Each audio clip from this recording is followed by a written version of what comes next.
Olá pessoal, tudo bem? Márcio Mocelin aqui e vamos continuar nossa playlist de resolução de exercícios de química. O assunto é matéria, substâncias e misturas. Tem um exercício aí muito bom da Universidade Federal de Minas Gerais.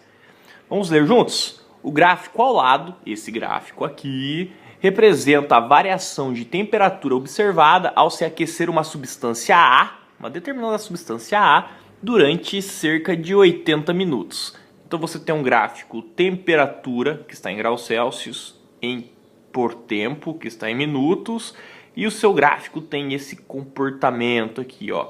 Você tem uma rampa, digamos assim, né, uma reta inclinada até uma determinada temperatura, depois vai permanecer um determinado tempo ali na mesma temperatura, ou seja, você tem um patamar de temperatura aí, depois você volta, essa temperatura volta a aumentar, né, através de uma reta, até uma outra temperatura que permanece um patamar durante um tempo e assim depois volta a subir a temperatura conforme você vai aquecendo essa substância A. E você tem algumas perguntas aí, ó. A faixa de temperatura em que a substância A permanece sólida é, a faixa de temperatura em que a substância A permanece líquida é, a temperatura de ebulição da substância A é. Então, pessoal, é um exercício clássico também, tá? Você analisar esse tipo de coisa. Preste atenção aí, tá? Você tem aí dois patamares. Batizei aqui de patamar 1 e patamar 2. Esses patamares eles representam mudanças de estado físico. As mudanças de estado físico, elas acontecem a temperatura constante durante um aquecimento. E essa temperatura constante na mudança de estado físico é uma característica das substâncias puras. Em misturas isso não acontece, tá? Existem sim misturas azeotrópicas, enfim, mas não é o caso, tá?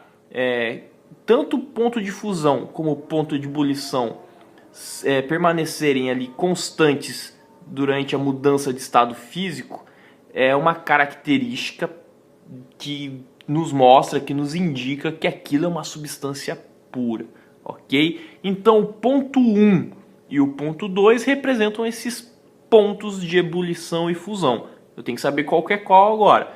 Lembrando que quanto menos energia eu tenho no meu sistema, a tendência dele estar no estado sólido é maior do que estar no estado gasoso, por exemplo.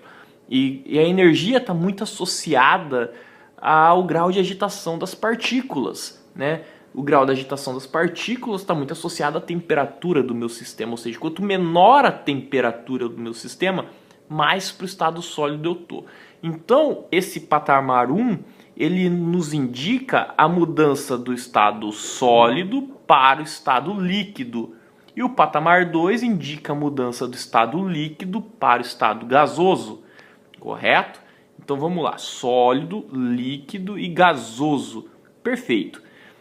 Vamos ver aqui então o que significa os patamares. Essas temperaturas que você permanece constante, então são o que? Ponto de fusão e ponto de ebulição da sua substância A.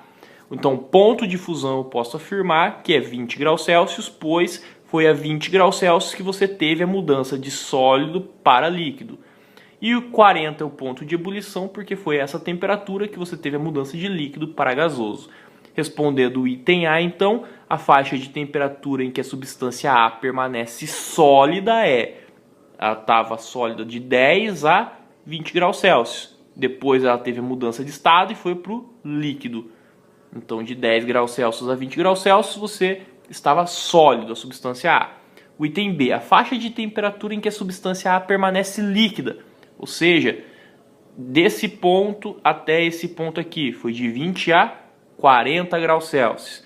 E a temperatura de ebulição da substância A, né, ou o ponto de ebulição da substância A, é aquele ponto que a substância A vai passar do estado líquido para o estado gasoso. E essa temperatura é o 40 graus Celsius. Muito simples de entender, correto? Espero que você tenha entendido e te vejo no próximo vídeo. Abraço!